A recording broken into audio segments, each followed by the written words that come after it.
Hello friend, good morning. দেখো সকাল সকাল উঠে একদম রেডি হয়ে গেছি। দেখো হাতে হেলমেটও নিয়ে নিয়েছি। বুঝতেই পারছো কোথাও যাচ্ছি তো, অন্য কোথাও যাচ্ছি না, বাড়িতেই যাচ্ছি। তো ভোরবেলা উঠে একদম রেডি হয়ে নিয়েছি। কিছুক্ষণ আগে দেখো বৃষ্টি হয়ে গেছে, আকাশটা একটু পরিষ্কার হয়েছে, তো সেই জন্যেই বেরোলাম। আর বৃষ্টির জন্য বাবাই ছুটিও পাচ্ছে না, তো হঠাৎ করেই বললো যে ছুটি হয়ে গেছে, তো চলো।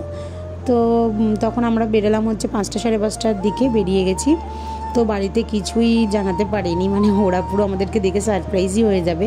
তো সকালবেলা বেরোচ্ছি, তো ভাবলাম যে আর কী করবো, ফোন করে এই তো চলেই যাব 2.5 ঘন্টার মধ্যে, 2.5 থেকে 3 ঘন্টার মধ্যে। তো দেখো পুরো আকাশটা, মানে কিছুক্ষণ আগে বৃষ্টি হয়েছে বলে একটু হালকা হালকা লাগছিল, তো খানিক জায়গায় আবার মেঘ হয়ে আছে। আর দেখো ভিজে গেছে পুরো রাস্তাটা, কিছুক্ষণ আগে বৃষ্টি হয়েছিল বলে। তো তারপরে আমরা মানে প্রত্যেকবারই যখনই যাই ঠিক বারাসাতের ওখানে গিয়ে জামে পড়ি। তো এবারে সেম একই অবস্থা, মানে বারাসাত ঢুকতেই তোমার জ্যামে পড়ে গেছি। তো বাবাই একটু রিস্ক নিয়েই সাইডে কাটিয়ে যাচ্ছিলো, আমি বারণই করছিলাম। তো ও একটু কাটিয়ে, মানে না হলে আমাদের আরও 1 ঘন্টা সময় লেগে যেত। 40 মিনিটের ওপরে এমনিই দাঁড়িয়েছিলাম লাইনে। তো তারপরে এদিক দিয়ে করে কোনো রকমের জ্যামটা কাটিয়ে আমরা কদমবাছি রাস্তায় উঠলাম।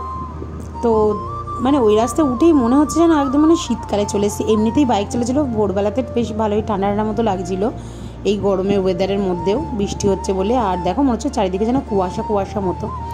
তো তারপরে বেড়া চাপাতে এসে আমরা একটু দাঁড়িয়ে গিয়েছি, যে আমি তো বাবাইকে বলছি যে তুমি একটু দাঁড়াও, সাইড হও।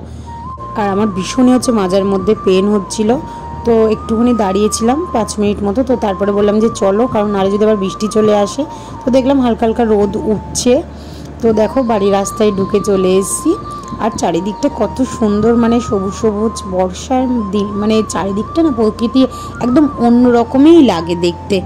তো ওদেরকে জানাইনি, দেখি যে কার কেমন রিয়াকশান থাকে।